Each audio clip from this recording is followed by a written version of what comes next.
وسلموا تسليما اللهم صل وسلم وبارك عليه وعلى آله صلى الله ربنا على النور المبين أحمد المصطفى سيد المرسلين وعلى آله وصحبه أجمعين اللهم صل على سيدنا محمد وآله كما لا نهاية لكمالك وعدد كماله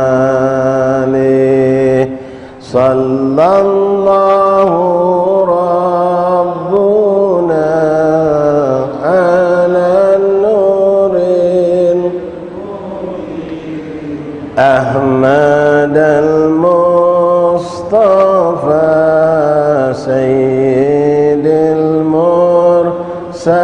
المرسلين وعلى آله وصحبه أجمعين اللهم صل على سيدنا محمد وآله كما لا نهاية لكمالك وعدد كماله صلى الله ربنا على النور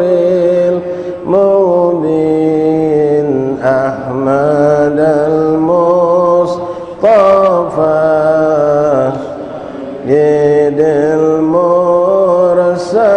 المرسلين وعلى آله وصحبه أجمعين اللهم صل على سيدنا محمد وآله لا نهاية لكمالك وعدد كماله بسم الله الرحمن الرحيم الحمد لله رب العالمين وبه نستعين على أمور الدنيا والدين وصلى الله وسلم على خير خلق الله أجمعين سيدنا مولانا محمد صادق الوعد الأمين وعلى آله وصحبه حق قدره ومقداره العظيم نوينا التعلم والتعليم والإفادة والاستفادة والنفع والانتفاع التذكر والتذكير الحث على التمسك بكتاب الله وسنة الرسل والدعاء إلى الهدى والدلالة للخير ابتغاء مرضات الله وقربه وثوابه اللهم أغننا بالعلم وزينا بالحلم أكرمنا بالتقوى جملنا بالعافية يا أرحم الراحمين اللهم جملنا بالعافية والسلامة حققنا يا ربنا بالتقوى مع الاستقامة وأعذنا من موجبات الندامة يوم القيامة يا حافظ أحفظنا ثبتنا مع أهل الثبات اللهم ثبتنا على الحق والهدى يا من وفق أهل الخير وأعانهم عليه بإذن اللهم الخير وأعنا عليه صلى الله عليه وسلم محمد وآله وصحبه وسلم الحمد لله رب العالمين. Ma'asyiral hadirin hadirat Bapak Ibu saudara-saudariku jamaah Majelis Ta'lim Ilmu Fiqih Masjid Al-Muhajirin Api Rahimani Rahimakumullah. Assalamualaikum warahmatullahi ta'ala wabarakatuh. Alhamdulillah, alhamdulillah, alhamdulillah, lakal hamdu syukra ya Rabbana. Bersyukur kita hadirat Allah Subhanahu wa taala atas segala karunia yang Allah limpahkan kepada kita Bapa, nikmat sehat wal afiah, nikmat ketenangan, nikmat kenyamanan, nikmat ketenteraman yang Allah berikan kepada kita. Nikmat yang sangat luar biasa kita rasakan saat ini, terutama kalau kita wahai Bapak Ibu sekalian menoleh kepada saudara-saudara kita yang saat ini mendapatkan bermacam cobaan musibah dari Allah. Belum selesai saudara-saudara kita yang ada di Indonesia yang bagian Jawa Barat dan sekitarnya, kita dengar sekarang ikhwanuna saudara kita yang ada di Sulawesi mengalami hal yang begitu berat, cobaan dari Allah Subhanahu wa taala. Di sekitar Palembang ini pun juga ada Pak. Kalau kita melihat keadaan-keadaan mereka yang kebanjiran, longsor, bumi bergerak, gempa, puting beliung dan segala macam. Alangkah nikmatnya kita yang hidup di tempat di Palembang ini yang aman, nyaman Pak. Tidak ada musibah yang macam-macam. Kalaupun ada mungkin banjir-banjir ringan, paling mungkin maaf Pak, ya bocor rumah kita paling genangan. Kalau kita melihat kepada mereka, ya Allah, jauh kita lebih nikmat. Ya, kadang-kadang saya berpikir Pak, jangankan untuk tidur Pak, kalau mereka nak buang air bagaimana Pak, yang rumahnya sudah tidak punya itu, nak mandi bagaimana, makan pacak dejo kan, tapi yang namanya BAB segala macam itu di mana mereka? Ya, banjir rumah mereka, hancur rumah mereka. Subhanallah, kita dapat nikmat besar, namun kita pandai mensyukuri nikmat Allah. Kemudian saya perlu mengingatkan juga di mukadimah ini kepada Bapak, saudara-saudara, ada juga tambahan nikmat yang Allah berikan kepada kita. Mungkin bukan kita yang merasakan langsung, tapi anak-anak kita Pak, anak-anak kita yang sekolah baik SD, SMP, SMA, kuliah, dalam hari-hari ini mungkin paling sedikit 10 hari sampai 2 minggu mereka mendapatkan nikmat lebih dari Allah, adanya hari libur, liburan sekolah. Liburan ini biasanya identik dengan hiburan Pak. Kadang-kadang kita cuma mikirkan ngajak anak kita ke liburan nak kemana, yang sifatnya cuma ya liburan itu hiburan. Kita tidak pernah memanfaatkan kadang waktu seperti ini untuk menambahkan nilai agama buat mereka. Padahal ini nikmat tetap akan dipertanggungjawabkan di hadapan Allah Subhanahu wa taala. Shadaqa Rasulullah, maha benar Rasulullah telah mengatakan, ni'matani mabghunu katsir minan nas. Ada dua nikmat yang paling banyak dilalaikan oleh manusia, kata Rasulullah. Dilalaikan oleh manusia paling banyak. Nikmat itu banyak, tapi dua ini disebut oleh Rasulullah. Nikmatus sehat wa nikmatul faragh. Nikmat badan sehat dan nikmat waktu kosong. Waktu kosong. Ini yang banyak dilalaikan oleh kita Pak. Liburan kita pun bakal dapat liburan. Ini tanggal 25 kita libur lagi Pak. Bahkan ada juga liburan yang libur bersama, cuti bersama, liburan tahun baru. Masya Allah. Tapi sayang kebanyakan kita hanya menghabiskan untuk hiburan. Melancong sana, melancong ke sini, pergi ke sana, pergi ke sini, ke taman sana, ke taman sini, ke pantai sana, ke pantai sini. Nginep di hotel, menikmati sifatnya cuma hiburan. Tidak ada peningkatan dalam segi agama yang kita dapatkan. Nah, seharusnya tidak seperti itu. Justru yang seperti ini kita silakan maaf Bapak, saudara-saudara, ibu-ibu, ambil bagian untuk hiburan, tapi pastikan hiburan yang kita ambil tidak ada maksiatnya di situ. Tidak ada yang melalaikan kita kepada Allah Subhanahu wa taala. Kemudian ambil yang ada nilai agamanya, di antaranya silaturahim. Sambung silaturahim, tak usah jauh keluar Palembang. Dalam Palembang dulu berapa banyak kita tidak pernah kunjung, ya pernah nunggu lebaran baru kita ke Sanjo. Tidak. Nah, seperti saat ini anak-anak kita Pak, minta maaf. Mana anak-anak muda yang kita, anak-anak kita yang liburan sekolah, mereka ada kita ajak ke masjid, tidak kita ajak ke musola. Seharusnya hari libur ini ajak mereka ke musola, ajak mereka ke masjid, terutama memang sudah bisa diajak ke masjid. Seperti anak kelas 4, 5 sampai SMP, SMA Pak. Masjid kita bisa penuh seharusnya di hari libur ini, seharusnya penuh. Sebagaimana tempat-tempat hiburan penuh sekarang. Seharusnya kita ajak mereka, nak sekarang kalau liburan ikut bapak ke masjid, maghrib ke masjid, isya ke masjid, subuh ke masjid. Ada majlis taklim, Masya Allah, hampir tiap malam di masjid kita nih Pak. Ajak mereka. Kita pengen ada poin nilai positif di antara waktu kosong yang mereka diberikan Allah ini. Jangan cuma habis katanya hiburan baik Pak. Bahkan kita lebih kadang lepaskan anak kita untuk keluar malam, pergi pagi, sore, balik ganti baju, mentu lagi setiap hari sampai habis. Nas'alullah afiyah. Nah ini kita takut apa yang dikatakan Rasulullah itu benar. Dua nikmat yang banyak dilalaikan manusia, nikmat sehat, nikmat waktu faragh. Dan maaf Bapak, Ibu, bukan berlebihan. Kita pasti belum anakku yang sudah SD nak tamat ini, sebentar lagi balik. Urusan sholat sudah paham belum? Wuduknya sudah becus belum? Fatihahnya sudah benar belum? Jangan kita anggap sepele Pak, mengucapkan assalamualaikum kalau anak kita, bahkan kita sendiri salah dalam pelafasan makhraj, tak sah salat kita. Ini sudah beberapa kali kami contohkan, sampaikan kepada Bapak. Jangan dianggap sepele urusan agama. Anak kita sekarang belum baligh, tapi yang sudah kelas 6 itu tak lama lagi baligh. Apalagi yang sudah benar-benar sudah baligh. Urusan salat yang sekarang, makanya kita sekarang volume belajar kita tambah Pak, seminggu sekali. Minta maaf kemana saya nggak bisa hadir, karena pentingnya masalah salat ini. Pentingnya masalah salat ini. Saya contohkan satu contoh ibu bapak. Pulang nanti ibu panggil anak bapak, anak ibu panggil. Coba nak kau ucapkan assalamualaikum warahmatullah. Ini rukun qauli, ucapan yang wajib diucapkan dan wajib benar dalam salat. Hal yang dianggap sepele, cukup ucapan salam. Tapi kalau anak kita mengucapkan assalamualaikum, assalamualaikum, bukan maka tak sah salatnya Pak. Kita pun sama ikhwan. Tujuan kita ngadakan majlis biar kita bisa mengenal di mana letak kesalahan kita dalam ibadah. Yang benar lebih kita yakin ke alhamdulillah selama ini berarti aku benar.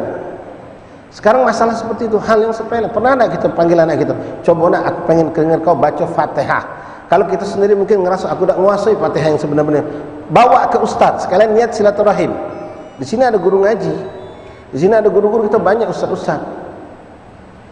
Panggil mereka, bawa anak kita sekalian niat untuk silaturahim. Tolong ustaz, tolong kiai, tolong habib, dengarkan Fatihah anakku ini. Dia ini baru balik, dia ini tak lama lagi bakal balik. Mungkin kalau ibu-ibu bawa anak perempuan ke ustazah, minta dengarkan, benar tak Fatihah anak kita? Bahkan kita sendiri nanti kita bagian belajar di sini Pak. Selama ini benar atau tak Fatihah kita? Dalam urusan rukun qauli saja kita bahas. Rukun qauli itu rukun yang wajib dikerjakan dalam salat dalam bentuk ucapan. Dalam bentuk ucapan. Contoh lagi saya kasihkan Bapak. Ucapan dalam suratul Fatihah. Surah Fatihah itu harus benar panjang pendeknya, makhrajnya. Selama ini benar tak kita baca ghairil maghdu atau ghairil maghdu dengan dal atau dengan dot? Tidak pernah kita perhatikan dan kita tidak pernah mendengarkan dari anak kita. Selama ini mungkin kita baca ghairil maghdu dal, padahal dia seharusnya dot hurufnya. Kalau kita salah ucap makhrajnya itu baca ghairil maghdu bukan maghdu, tak sah selama ini salat kita berarti. Tak sah salat kita. Bukan saya memvonis, bukan saya menghukum, bukan saya memfatwa, syariat Pak. Semua mazhab mewajibkan bacaan Fatihah harus benar. Kita memang bahas mazhab Syafi'i, tapi semua mazhab mewajibkan bacaan Fatihah harus benar. Walaupun nanti di situ beda, ada yang mengatakan Fatihah itu bismillahirrahmanirrahim termasuk, ada yang tidak termasuk bismillahirrahmanirrahim dari alhamdulillah. Sekarang dalam urusan makhraj huruf, ihdinas siratal mustaqim atau qim, qaf dengan kaf beda Pak. Kalau ditulis dengan bahasa Indonesia, qaf itu dengan q, kaf itu dengan k. Nah kalau selama ini kita baca ihdinas siratal mustaqim, yang tak sah salat kita. Ihdinas siratal mustaqim, qim beda makhrajnya Pak. Qim dengan qim. Ghairil maghdu dengan maghdu. Nah, ini nanti kita bakal ketemu nanti insyaallah Pak. Sekarang balik lagi, saya pengen yuk jadikan Pak momen seperti ini kita kesempatan waktu kosong anak kita libur ini. Ambek bagian. Tidak harus 100% waktu mereka untuk agama. Enggak perlu kita bikin pesantren kilat sepanjang dia liburan ikut pesantren, tidak usah. Tapi ambil minimal sepertiga Pak. Kalau pacak separuh, kalau bisa 2/3 alhamdulillah. Perkara yang penting ini tanggung jawab dunia akhirat kita terhadap anak istri kita. Bacaan mereka bawa ke silaturahmi kepada ustadz, guru ngaji banyak. Benar tak makhraj huruf bacaan anak kita dalam bacaan sholat? Ini beberapa contoh. Ya, panggil nak, benar tak ke wuduk? Perhatikan wuduknya benar tak? Bahkan maaf, kita mungkin tak pernah tahu istinja anak kita benar atau tidak. Dan maaf bapak, minta maaf, pernah tak bapak nanya kepada anak yang sudah balik, yang sudah SMP, niat mandi wajib tu mak mana? Maaf, jom pelambang sesip dia tak tahu Pak, ada niat Pak gitu deh. Mungkin anak kita tak tahu kalau ada niat solat, niat mandi wajib itu pakai niat mandi saja mungkin dia, dan dia tak tahu ada mandi wajib itu. Bahkan ada orang-orang dewasa yang tak tahu kalau mandi wajib harus pakai niat. Nah ini kesempatan balik lagi, mumpung liburan ini jangan cuma dibikin liburan untuk hiburan. tapi tambahkan juga untuk mereka merevisi Pak, memperbaiki urusan agama kita. Jangan cuma dihabiskan untuk liburan dan hiburan saja. Seperti saya himbau tadi Pak, seharusnya masjid kita penuh Pak bulan liburan ini. Musola kita penuh, minimal 3 sholat lah, maghrib, isya, subuh. Kalau kemarin yang ngawak anak kita subuh ke masjid, alasan mereka nak siap-siap sekolah, nanti mereka ngantuk, nasallallahu alafiyah. Sekarang tidak ada alasan itu. Bimbing mereka untuk bisa memakmur, mumpung Pak 2 minggu jadilah. Dan yang lainnya yang Bapak mungkin lebih tahu dari saya tentang lingkungan kita di kampung kita, di komplek kita masing-masing. Apa dari kebaikan yang bisa kita lakukan?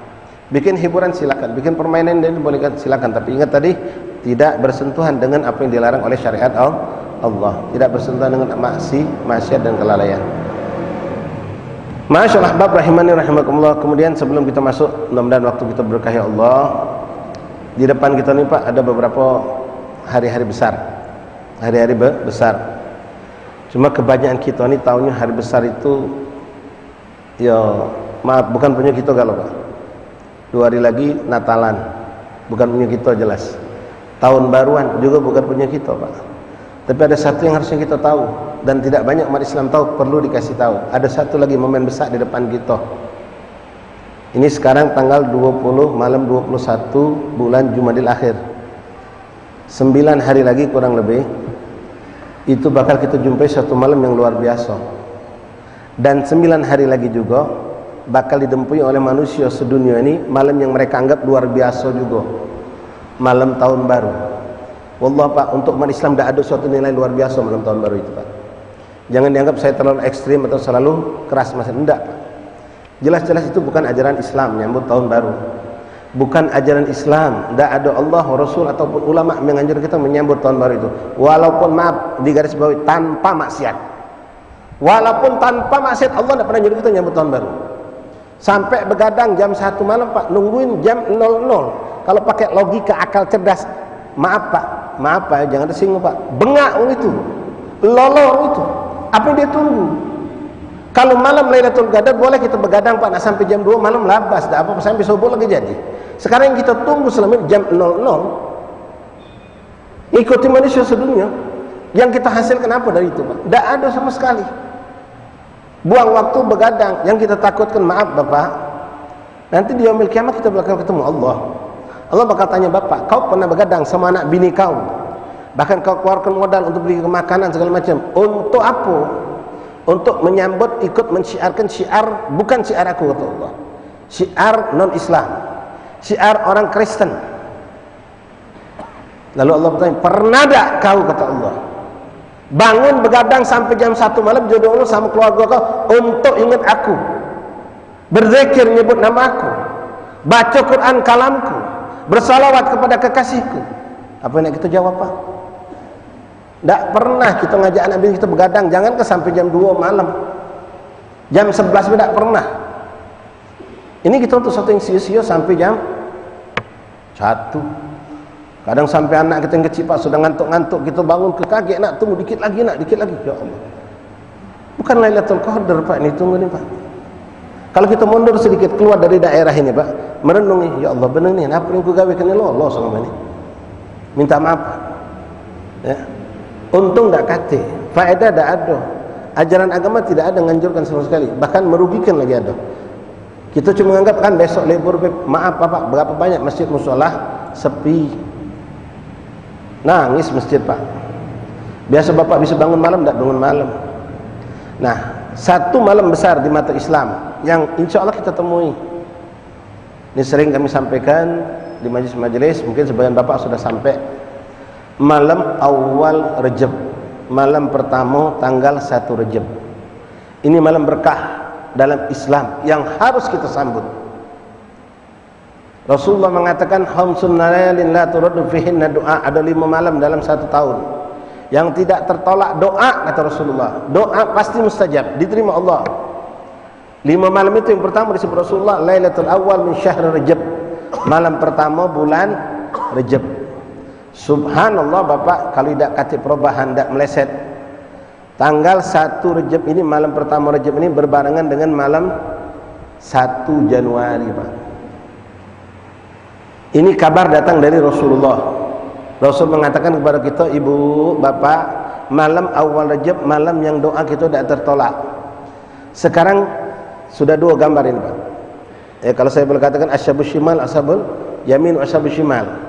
Blok kanan, blok kiri. Yang kanan ini ngeloin anjuran Rasulullah nyambut malam awal Rajab dengan beribadah, dengan bermunajat, dengan berdoa, tawajjuh kepada Allah. Doakan saudara kita yang muslim, Pak. Allah, jangankan kita nak berlari ke Palestina terlalu jauh, Pak, dan tidaklah jauh, sudah dekat dalam hati kita. Yang ada di Indonesia musibah sekarang, masya Allah, tabarakallah. Satu nyambut malam tahun baru, pas malam ini sama, Pak. Yang mana kita buat persiapkan untuk nyambut yang mana, Pak? Masih ada 9 hari ke depan. Nak nyambut awal Rajab apa nak nyambut tahun baru? Ini kalau tanpa ada pesta sama sekali, Pak. Kalau pakai pesta, Pak, ya Allah, tak punya hati umat Islam ini, Pak. Saudara kita di Palestina, di Lebanon, sekarang di Syria, dibantai oleh orang kafir. Saudara kita di Indonesia nih, subhanallah, musibahnya luar biasa. Kita kok bisa senang-senang menyambut tahun baru yang bukan syiar puluhan ribu, Pak, umat Islam bertabaran badai di Palembang ini, Pak. Jaga Baring itu penuh bakal. BKB, kolam ikan. Maaf, minta maaf, Bapak, ini bukan rahasia lagi, sudah rahasia umum. Kafe-kafe, diskotik, klub malam, hotel-hotel itu penuh dengan manusia berbuat zina. Zina bertebaran, Pak, malam tahun baru. Apa kita nak melak nambah jumlah orang yang lalai pada malam hari itu? Kita pengen menyelamatkan saudara kita, anak-anak kita, keluarga kita, jangan sampai mereka melakukan kemaksiatan. Nah, jangankan dengan maksiat sekali, tanpa maksiat pun jangan. Karena itu menyedihkan hati Rasulullah SAW. Di saat saudara kita sedang pada teriak minta tolong, teriak dalam kesusahan, sementara kita begadang mengikuti ajaran yang bukan ajaran Islam. Puluhan ribu umat Islam bakal bertebaran di jalan, Pak.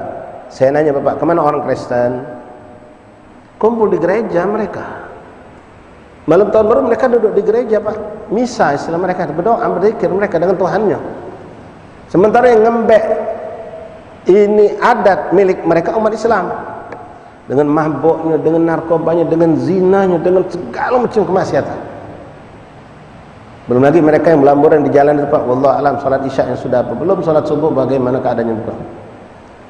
Nah, ini harus kita merubah, Pak. Kalau kita tidak mulai kita dari sekarang merubah, maka anak turun kita akan terus mengikuti adat yang salah. Mari, Pak, ya, kita tinggalkan adat yang tidak ada untungnya, yang sia-sia ini, walaupun sekali lagi tanpa dengan ibu, tanpa dengan maksiat, apalagi dengan kemaksiatan. Allahumma bertepatan malam tahun ini bertepatan dengan malam awal Rajab. Terlepas bareng tangan malam tahun baru atau tidak, awal Rajab harus kita song-song, kita bernajat, kita berdoa, minta sama Allah hajat-hajat kita. Mudah-mudahan kita termasuk kelompok yang diselamatkan Allah Subhanahu wa ta'ala. Masyaallah, ahbab hadirin rahimani rahimakumullah. Terakhir, Pak, masalah dua tadi, Pak, sekedar untuk tolak ukur, Pak. Saatnya ada dua, Pak, dua rumah lah bertetangga, yang sikok sedang kumpul dengan keluarganya nyambut awal Rajab dengan yasinan, dengan berzikir, dengan khataman Quran, dengan sholawatan, dengan apalah yang mereka lakukan. Yang satu lagi keluarga sebelahnya, Pak, nyambut tahun baru dengan bakar jagung, bakar ikan, barang segala macam, tanpa maksiat, katakanlah, dengan musik-musik baik, tanpa maksiat. Lalu dua orang ini, Pak, kepala keluarga itu meninggal, Pak. Misal ini, Pak, sikok meninggal, ini meninggal juga. Apa sebutan orang buat ini, Pak? Kalian namanya mesti Pak Sukri. Oh, Pak Sukri meninggal lagi tahun baruan. Ini Pak Ali namanya, bisa, Pak? Ali bapak saya, Pak. Oh, Pak Ali meninggal lagi zikir nyambut awal Rajab. Yang mana yang lebih indah, Pak? Yang mana yang lebih cantik? Oh, ini bakal jadi kenangan ini. Ketika ketemu anak kita, kemudian, bapak kamu meninggal kapan? Lagi tahun baruan. Dengar aja beda sedep, Pak. Meninggal lagi tahun walaupun bukan dengan maksiat. Tapi ketika ini yang meninggal kapan? Lagi berzikir, lagi ingat sama Allah, sedang bertawajuh, minta ampun, minta rahmat, minta hajat sama Allah. Mudah-mudahan Allah bukakan hati kita sehingga kita bisa membedakan yang hak sama yang batil. Saya sampaikan ini, Pak, bukan malam Senin depan, takut malam Senin depan Bapak sudah ada persiapan yang tahun baru. Ya. Kalau pada persiapan tinggal kelapa. Ya. Yang kita tidak terlambat. Insyaallah kita selamat dan kita mulai tahun ini untuk tidak lagi. Jangan Bang, beb, tanggung beb aku beli jagung. Tahun depan bendah. Kita belum tentu nyampe tahun depan, Pak. Kebaikan itu jangan ditunda. Keburukan itu cepat dibuang. Jangan kita tunda. Mudah-mudahan insyaallah ya tidaklah sesuatu yang berlebihan juga, dan ini sudah sangat banyak dilakukan di Palembang, bahkan di luar, di mana-mana. Malam tahun baru itu apalagi bertepatan awal Rajab ini, Pak, di mana-mana terlepas bertepatan malam awal Rajab itu banyak masjid, mushola, majelis taklim, mereka mengumpulkan anak muda untuk berzikir. Sini ada ustaz yang ngajar kita zikir taubat, mungkin bisa kita kumpul. Zikir taubat, zikir istighfar, sholawatan atau apapun. Mungkin tidak harus sampai jam 12. Ya. Kumpulkan anak muda kita, kita berdoa, bermunajat kepada Allah. Jam 10 balik. Terus ngapa tidur? Balik tidur, dah ngurus tahun baru. Biar lewat Pak. Jam 00 itu tak pernah nunggu bapak pengen nunggu dia. Begitu sudah sampai 00, dia langsung 001. Kita tinggalkannya. Kita pengen nunggu dia capek. Ya. Dan itu semua akan kita pertanggung kembali tadi, nikmat Allah, nikmat waktu kosong, nikmat sehat. Digunakan untuk apa? Masyaallah ahbab rahimani rahimakumullah, utama Bapak, ini harus saya sampaikan dan bermanfaat. Bisa diterima alhamdulillah, dan mudah-mudahan bukan hanya Bapak terima, Bapak bisa jalankan dan bisa ngajak orang lain untuk selamat insyaallah taala. Bismillahirrahmanirrahim. Alhamdulillahirabbil alamin. Allahumma shalli wa sallim ala sayyidina Muhammad wa ala ali sayyidina Maulana Muhammad. Qul ma'alif rahimahullah taala wa nafa'ana fil qadarin. Kita sambung lagi pelajaran kita, Bapak, hadirin Ibu-ibu, tentang syarat sahnya salat. Syarat sahnya salat yang kelima, satrul aurah, nutup aurat. Masih banyak umat Islam, Pak, yang tidak paham tentang aurat. Aurat itu sesuatu yang harus ditutupi. Ada dua makna dalam hukum syariat, makna dalam hukum yakni maknawi. Aurat dalam arti kata sesuatu yang buruk yang tidak boleh ditampakkan, yang harus kita tutup. Sesuatu yang wajib ditutup dan tidak boleh dilihat. Nanti ada batasannya. Aurat juga dalam makna kekurangan, aib. Aib manusia disebut juga aurat. Allah mastur aurati, ya Allah tutuplah auratku. Maksudnya kekurangan kita. Kita punya kelakuan buruk, punya pernah bermaksiat, berbuat jahat, berbuat kemungkaran. Nah, itu menjadi aurat buat kita. Jangan dibuka. Jangan kita buka aurat orang lain. Haram, namanya riba. Buka tentang aib orang lain itu namanya riba. Menceritakan sifulan-sifulan. Masal di sini kelompok di masjid ini alhamdulillah ada beberapa ikhwan, berapa saudara kita baru bergabung, Pak. Lalu kita ngomong, itu alhamdulillah. Ini kadang-kadang bagus, Pak, awalnya pakai alhamdulillah. Bapak peci hitam itu alhamdulillah, yang di shop 2 itu. Iya, alhamdulillah sekarang sudah mulai ke masjid dia. Dulu tidak pernah punya masjid. Dia itu paling hebatnya wong di kampung kami kalau mabuk. Berzina dia paling ngetop. Nah, ngapa nak muka aurat wong? Cukup kau katakan alhamdulillah itu Bapak, Masya Allah sekarang sudah hijrah. Selesai. Jangan buka. Jangan buka biografi kehidupan hitamnya seseorang. Oh, itu dulu Masya Allah itu paling ngetop. Kalau zaman mudanya, kalau mabuk, kalau belum 2 botol tak mabuk dia. Kalau berjudi paling ngetop. Kalau betino lah dicoba juga loh. Astagfirullah. Padahal orang udah jadi orang baik. Nah, itu aurat namanya, haram, hukumnya itu riba. Nah, jangan kita salah, Bu, Bapak, mengungkapkan keburukan seseorang itu namanya riba, haram. Walaupun memang adonian. Kalau dah ado, kita ngado-ngado itu namanya fitnah. Yang adonian inilah namanya riba. Riba itu diumpamakan dalam Al-Quran seperti kita makan daging bangkai seorang manusia. Besar dosanya mengribah, membuka aib orang yang sudah wafat atau masih hidup, yang mana kalau orang itu tahu dan mengetahui kalau keburukan dia dibuka, dia tidak bakal senang. Dan tidak boleh riba, hukumnya haram. Jadi membukakan aib seseorang yang memang ada aib itu hukumnya haram. Riba itu sebenarnya, Pak. Kalau bikin cerita buruk tentang seseorang dan itu tidak ada, namanya fitnah. Itu pernah terjadi di zaman Rasulullah. Ada seorang sahabat bercerita depan orang banyak tentang keburukan seorang saudara yang lain. Maka Nabi mencegah, jangan, kata Nabi, jangan kau ceritakan hal itu. Tidak ya Rasulullah, aku ngomong ini apa adanya. Memang adanya. Kata Rasul, yang ngado-nian itulah yang namanya riba. Kalau kau ngado-ngado namanya fitnah. Nah, ini aurat, bahasan tentang aurat. Jadi tidak boleh. Haram membuka aurat. Membuka aurat kita sendiri pun jangan. Ini kadang-kadang Bapak kita dapatkan ada beberapa saudara kita baru hijrah. Dia ngerasa nikmat, alhamdulillah. Dia sudah istiqomah dalam kebaikan, rajin ke masjid. Dia kadang buka cerita sama kita, Pak, alhamdulillah Pak, aku ini sekarang lah terasa nikmat ibadah, rajin ke masjid. Kalau dulu aku tak pernah nian solat, tak pernah nian solat, apalagi ke masjid. Gawe aku pokato betino, berjudi, nganak ke duit. Nah, ini orang tak boleh juga. Kenapa kau buka auratmu sendiri? Allah sudah nutup, kenapa kau bukakan? Kadang-kadang ini keluar, curhat seperti ini keluar. Dia bukan cuma nyerita kebaik. Kalau dulu dia pernah berbuat A, B, C, D, E, F tentang kejahatan, tentang kebobrokan, tidak boleh. Kalau kita dengar ada saudara kita seperti itu, jangan Pak, jangan lama, biar kelar lewat.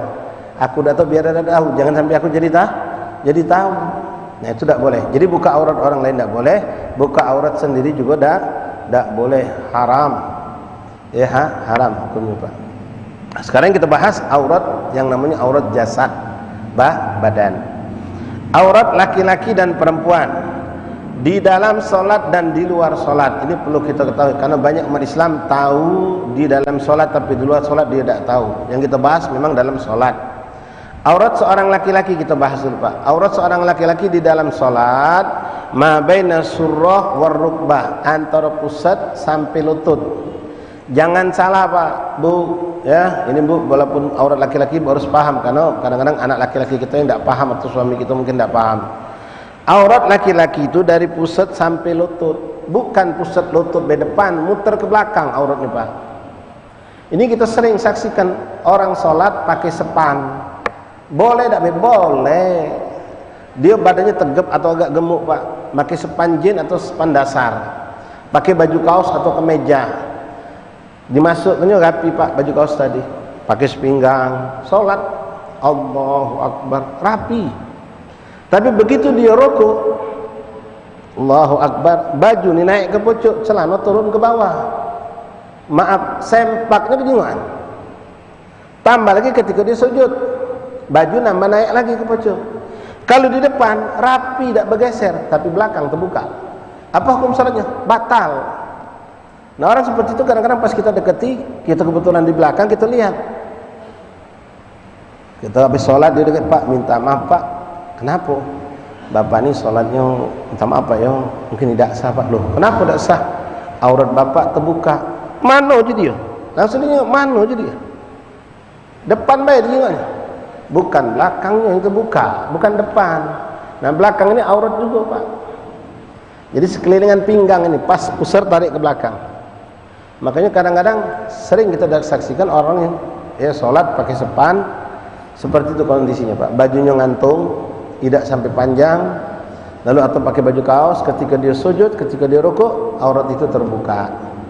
Nah, kalau kita lihat definisi aurat ini, ma baina surrah wa rukbah, maka secara hukum, di luar masalah adab Pak ya, secara hukum sah tidak sahnya sholat, seorang sholat tanpa pakai baju sah bisa jadi. Kalau dia pakai baju bisa nutup sampai pucuk pusat, pakai baju sampai nutup pucuk pusat, lalu sampai nutup lutut, atau dia pakai sarung, tidak pakai baju dia misalnya baik, tapi sepanjang gerakan sholat lutut tidak terbuka, pusat dan belakang tidak terbuka, sah bisa hukum sholatnya. Tapi maaf, dari segi adab sangat-sangat tidak beradab. Jangan tidak berbaju, pakai baju sembarang Bapak, tidak pantas kalau kita ngadep Allah. Nah, aurat laki-laki di dalam sholat. Begitupun aurat laki-laki di luar sholat. Sama Pak, tolong Pak sampai ke sama anak-anak Bapak yang hobi main bola, yang hobi main basket, yang hobi olahraga pada umumnya. Sering mereka tidak paham pakai celana pendek. Walaupun sesama laki-laki melihatnya, kita melihatnya haram, mereka buka aurat haram. Ini masih banyak umat Islam tidak paham tentang aurat ini. Pakai celana pendek, jadi main bola itu haram. Main bola tidak haram kalau bisa nutup aurat. Ada banyak rekan-rekan kita Pak main bola nutup aurat, termasuk santri kami di pondok main bola pakai tapi nutup aurat.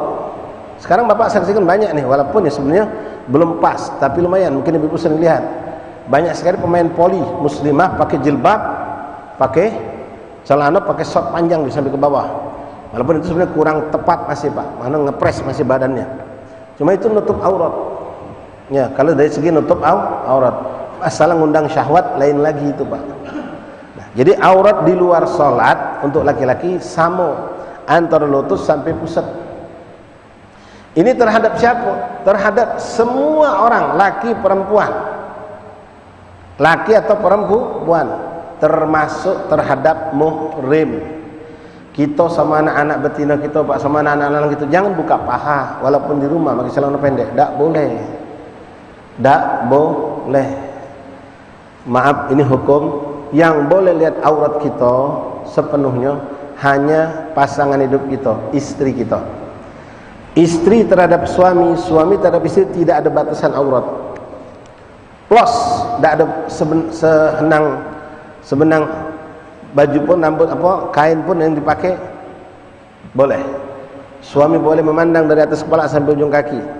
Istri pun boleh, cuma memandang auratnya yang namanya sau'ateh, kemaluan depan, kemaluan belakang, hukumnya makruh saja, tak haram. Ini khusus laki kepada istri, istri kepada suaminya. Selain itu aurat kita harus dijaga. Ini aurat laki-laki. Jadi aurat laki-laki itu terhadap antara sholat dan di luar sholat hukumnya sama, antara lutut sampai pusat. Jadi jangan lagi bapak minta maaf nyuci mobil, nyuci motor, membersihkan kebun, taman, apalagi jogging di luar pakai celana pendek, haram. Kalau punya anak tolong diingatkan, itu tanggung jawab kita. Sampaikan, mungkin mereka tidak tahu, kita tidak tahu selama ini. Sampaikan itu hukumnya haram. Aurat laki-laki fi shalah fi kharijis shalah ma baina surrah wa rukbah. Itu jelas. Nah, aurat laki-laki kalau kita dewean pak bebas, tapi jangan melihat kemaluan. Hukum melihat kemaluan itu makruh. Al-Imam Ali bin Abi Thalib digelari dengan karramallahu wajhah, orang yang dimuliakan Allah wajahnya. Kenapa? Dua kata ulama, beliau tidak pernah melihat kemaluannya sepanjang hidup. Yang kedua, beliau tidak pernah mengarahkan mukanya menghadap kepada berhala. Artinya beliau dari kecil tidak pernah tersentuh dengan kekufuran, karena dari kecil sudah dipegang, dididik, dibesarkan oleh baginda Rasulullah sallallahu alaihi wasallam. Jelas insyaallah Bapak. Nah, itu aurat laki-laki. Jadi jangan kita lagi pakai celana pendek, jangan Pak, ya. Kemudian aurat perempuan. Nah, kita bapak-bapak harus tahu Pak, karena kita bertanggung jawab terhadap anak dan istri kita. Ya ayyuhalladzina amanu qu anfusakum wa ahlikum nar. Selamatkan dirimu dan keluargamu dari api neraka. Aurat perempuan di dalam salat berbeda dengan di luar salat. Kalau di dalam salat, ini kita bahas mazhab Syafi'i Pak ya. Kalau luar mazhab Syafi'i memang ada beda-beda. Itu sekujur tubuhnya kecuali muka dan dua telapak tangan. Nah, ibu-ibu perhatikan ibu, Pak, tanggung jawab kita Pak. Muka dan dua telapak tangan. Yang namanya muka ibu, wajah itu min manabiti sya'r, dari tempat tumbuh rambut sampai ke anak telinga sampai ke dagu, bukan pangkal leher. Kalau selama ini mengkenanya di sini Bu, ini berarti aurat terbuka, tak sah sholatnya. Kebanyakan umat Islam, perempuan muslimah kita, termasuk mungkin istri kita Pak Bu, kalau pakai jilbab, mereka pakai jilbab ininya rapi, tapi sayang bagian bawah bukan di dagu, di leher. Sementara ini adalah bagian dari aurat ibu saudariku. Karena pentingnya belajar Pak. Jadi jilbab itu di sini, bukan di sini. Oke lah kalau di luar sholat, artinya tidak sempurna nutup aurat, kedua masih dosa. Tapi kalau sholat, hukumnya jadi tidak sah. Kalau dalam sholat, hukumnya jadi tidak sah. Ibu silakan lihat mengkena yang syar'i, itu akan menampakkan di sini kalau di dagu. Mengkena, tahu mengkena kan Pak ya, telekung, baju sholat perempuan Itu yang zaman dulu rapi. Mengkena di sini, Pak. Di dagu. Jadi ibu kalau pakai jilbab bukan di leher, Bu. Di dagu. Pak, perhatikan bini kita, Pak. Perhatikan anak perempuan kita. Kita tanggung jawab dunia akhirat loh. Tarik sampai nutup ini. Lebih maju dikit lebih afdol, lebih selamat. Lalu ini batasannya, bukan berarti harus nutup, turun ke dikit lebih bagus, tapi jangan sampai nutup kening sehingga kalau sujud tidak sah sholat. Kalau sujud sampai ketutup tidak bisa juga, tidak sah. Ya, pakai jilbab sampai nutup kening macam ini misal, sujudnya jadi tidak sah, kening harus terbuka.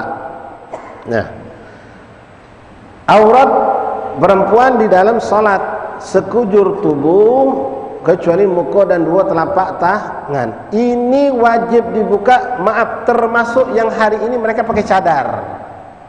Perempuan yang bercadar ketika sholat, buka cadarnya. Buka cadarnya, dibuka. Sama seperti mereka sedang tawaf. Tawaf wajib, karena tawaf rukunnya seperti sholat. Perempuan yang bercadar ketika tawaf, buka cadarnya. Kecuali kalau takut fitnah, karena namanya tawaf berjumpa dengan ribuan bahkan ratusan ribu jutaan manusia. Ada orang-orang yang mungkin sengaja mencari tahu bagaimana muka aslinya si fulanah. Karena semenjak aku kenal istri bapak Joni ini pakai cadar, kata cantik dia tuh. Kebetulan umroh bareng, kebetulan pergi haji bareng, jadi dicari-carinya, pengen tahu, bahkan pengen nak di fotonya. Wah, ini fitnah besar ini.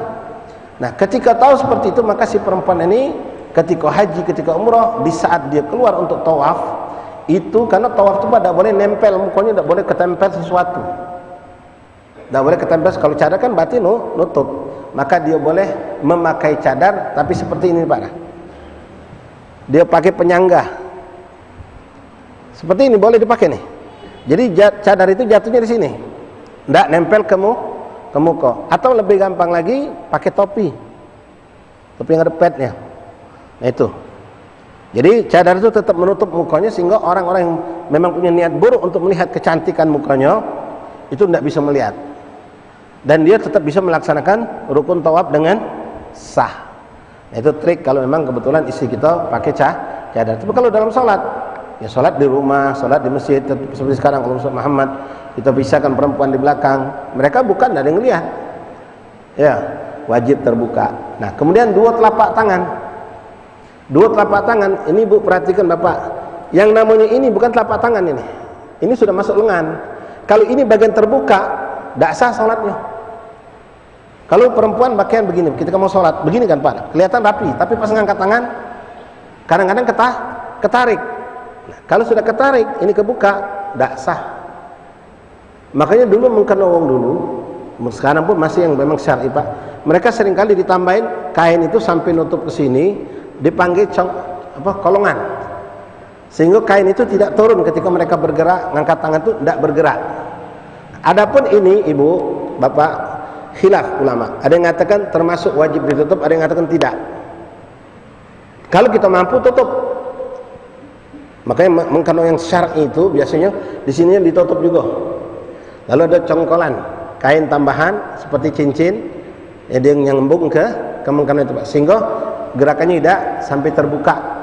Nah, ada sebagian ulama ini boleh terbuka, tapi tidak boleh melampaui setelah pergelangan ini. Kalau sudah pergelangan tangan turun, itu namanya aurat. Nah, kemudian itu mengkano ada yang namanya jong pelembang terusan Pak, ada yang setaan.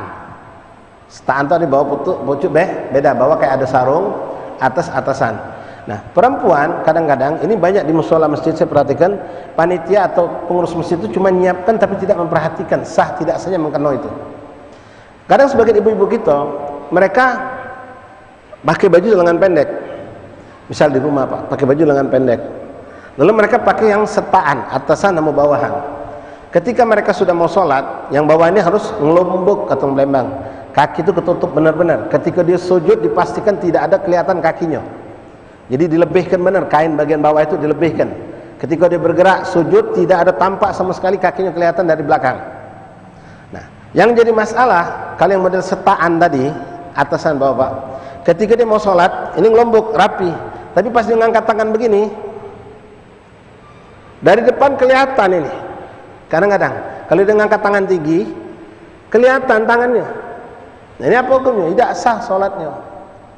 Jadi kita perlu belajar benar-benar. Kalau memang mengkeno atau telekung kita selama ini terusan yang sifatnya panjang nyambung ke bawah, itu perhatikan masalah ini tadi. Ya, jangan sampai terbuka kemudian masalah muka. Nah, kalau yang setaan itu pastikan juga ngobrolnya sampai ke bawah panjang sampai ke pinggul, bawah lagi kalau bisa. Terus untuk ngangkat tangannya tidak usah ngangkat tinggi-tinggi karena perempuan itu memang sunahnya ngangkat tangannya tetap dikepit. Beda dengan laki-laki. Kalau laki-laki disunahkan ngangkat tangan dimekarkan. Kalau perempuan dikepit. Begitupun ketika sujud, ketika ruku, perempuan itu dikepit. Jadi untuk perempuan ibu yang memakai setaan, potongan, itu cukup mengangkat tangan sedikit saja. Takut dikhawatir kalau ngangkat tinggi, akhirnya kelihatan dari depan, karena baju ini kan terangkat oleh tangan, sedangkan dia terpotong. Kelihatan, kalau sudah kelihatan ya tidak sah. Bib, nak nanya Bib, kalau kami ini sebagai pekerja atau guru atau kuliah atau apalah, di luar kami sholat tapi tidak pakai mengkeno, tidak pakai telekung, tapi nutup aurat, oke, boleh tidak? Boleh, pastikan memang nutup aurat. Contoh sang perempuan ini pakai rok panjang atau dia pakai celana panjang, celana perempuan yang panjang, dia pakai kaos kaki warna gelap sampai ke betis atau naik sedikit, sehingga kalau dia sholat itu tidak kelihatan dari belakang betisnya. Itu pertama. Kedua, dia pakai baju tangan panjang tambah manset yang nutupi bajunya cuma sampai segini kan. Kalau dia ngangkat tangan jelas kelihatan. Maka pasang manset dari pegangan tangan sampai ke sini. Yang sekiranya kalau dia bergerak, ini baju kalaupun turun ke sini tetap tidak terbuka auratnya. Boleh. Jadi tidak harus pakai mengkeno, tidak harus pakai telekung, ya. Nah, kemudian Bu Bapak, masalah aurat ini bukan cuma masalah batasan, tapi tipis atau tebalnya juga itu pakaian. Kalau tipis, makna tipis itu bisa terlihat dari jarak berbicara. Kita ngobrol, kalau ngobrol itu kan paling setengah semeter. Kalau sudah 3 meter itu teriak namanya Pak. Seperti saya sama Bapak ngobrol. Nah, kulit Bapak tidak kelihatan, Bapak pakai baju putih, saya juga pakai baju putih, nggak kelihatan, maka ini sah menurut syariat. Tapi kalau ibu perhatikan, sekarang ada namanya Pak kerudung, banyak sebenarnya jenisnya, yang cuma yang saya hafal satu, ya istilahnya kerudung Paris. Jilbab kalau makanya adem dingin Pak, tipis lembut. Tapi ketika perempuan itu pakai langsung tanpa pakai kata bahasa Palembang anaan, pakai kerudung kecil dulu di dalamnya, dia langsung aja pakai kain itu rambutnya kelihatan, hitam rambut itu kelihatan. Tidak sah itu, tidak sah. Sekarang kita sering Pak nyaksikan, minta maaf, kita terutama semangat ini kalau pulang haji, pulang umroh ke masjid pakai gamis putih, dasar yang lembut, dingin, adem. Maaf, kadang-kadang kita nggak pakai sontok, nggak pakai celana panjang, pokoknya pakai celana pendek sepaha atau pakai sempak baik. Sholat, pas sholat kita kebetulan di belakang Pak, nyingoknya nyetak sempak itu Pak. Maaf ya. Nah, kalau sekedar nyetak baik, tidak kelihatan kulitnya atau bulu-bulu pahanya, itu masih sah. Tapi kalau sudah maaf sampai, kan ada orang yang terlalu tipis, bulu paha itu kelihatan. Kalau dari kelihatan jarak mengobrol kelihatan, itu sudah tidak sah namanya. Walaupun nutup sempurna. Jadi dari segi tebas juga itu menjadi tipis dan tebal itu menjadi juga standar. Kan ada yang tipis Pak, misal kebetulan kena hujan. Kalau kena hujan, kena air, kan kulitnya kelihatan. Maka saat itu tidak boleh dipakai untuk sholat. Ketika kering dia tidak kelihatan, putih ini Pak. Termasuk yang saya pakai. Yang saya pakai ini kalau dalam keadaan kering sebenarnya tidak kelihatan. Tapi kalau kena air, boleh jadi bulu-bulu tangan saya kelihatan. Maka ketika basah, maka aurat itu kelihatan berarti. Kulit saya kelihatan. Kalau yang terlihat itu bagian aurat, maka tidak sah. Jadi perlu diperhatikan, ibu terutama yang pakai kerudung di luar sholat, ya, pakai kalau dandan cantik Pak, pengennya Pak, ya silahkan, tidak apa-apa. Apalagi kalau untuk suaminya, pakai kerudung Paris tadi, itu harus pakai anaan. Pakai kerudung kecil dulu di dalam, baru pakai kerudung Paris tadi, atau yang sejenis, yang lembut, yang halus, yang tipis. Kalau kelihatan kulitnya, warna kulitnya atau bulu kulitnya atau ada tai lalat kelihatan tembus, maka hukumnya dianggap tidak sah walaupun nutup aurat. Wallahu alam bis shawab. Masyaallah ikhwan hadirin rahimakumullah, mungkin masalah aurat sampai di sini, mudah-mudahan kita nanti bisa lanjutkan lagi. Dan aurat ini Bapak rahimakumullah dilihat dari depan dan dari atas. Ini kadang kita sering dapat juga. Kita lagi duduk di belakang Pak, ada orang sholat pakai sarung, dia pakai sarung atau pakai gamis. Kebetulan maaf, dia cuma pakai sempak, sarung sempak, atau pakai celana separuh paha. Ketika dia sujud, kita dari belakang tidak sengaja terjenguk pahanya Pak. Sering kan begitu. Ketika orang itu sujud depan kita tidak sengaja terjenguk pahanya. Nah bagaimana hukumnya? Untuk itu haram kalau kita terus melihat, karena itu aurat. Tapi untuk sholat Allah itu apa hukumnya? Tetap sah, karena aurat tidak dilihat dari belakang, aurat dilihat dari depan dan dari atas, bukan pula dari bawah. Ya, misalnya ada orang sholat di sini Pak, katakanlah, toto kelihatan dari bawah, oh ini auratnya kelihatan dari bawah, tapi tetap sah hukum sholatnya. Yang aurat dikatakan tidak sah kalau terbuka dari depan atau dari atas. Kemudian hati-hati para perokok. Kadang-kadang Pak, masya Allah banyak pelor Pak sini. Pakai sarung bolongnya 10. Itu kalau sampai kelihatan kulit kita, maka walaupun sekecil biji jagung atau beras, tapi kelihatan kulit putih kita Pak, bolong tadi, tidak sah sholat kita. Tapi kalau kita pakai celana atau apa di dalam, kelihatan celana kita warna biru, karena bolong tadi, yang tidak jadi masalah, karena masih tertutup aurat dari dalam. Tapi kalau tanpa pakaian di dalam, lalu bolong tadi, kena rokok tadi misal, ya, sekecil beras, sekecil biji jagung, kelihatan kulit kita, dan itu bagian dari aurat, maka tidak sah sholat kita. Wallahu alam bissawab. Masyaallah ikhwan, berhubung sudah masuk waktu Isya, jadi kita cukupkan sampai di sini. Insyaallah taala panjang umur afiat. Kita lanjut pada pertemuan malam Senin yang akan datang insyaallah. Apa yang kami sampaikan di awal majelis Bapak mengenai tahun baruan, mengenai awal Rajab, mudah-mudahan bisa diingat dan bisa diapresiasi, minimal untuk kita dan keluarga Pak. Kalau mampu ngajak orang lain, alhamdulillah, insyaallah taala. Mungkin saja, syukran. Assalamualaikum warahmatullahi wabarakatuh. Khudhulah dan Isya, yang mau berwudu barangkali silakan.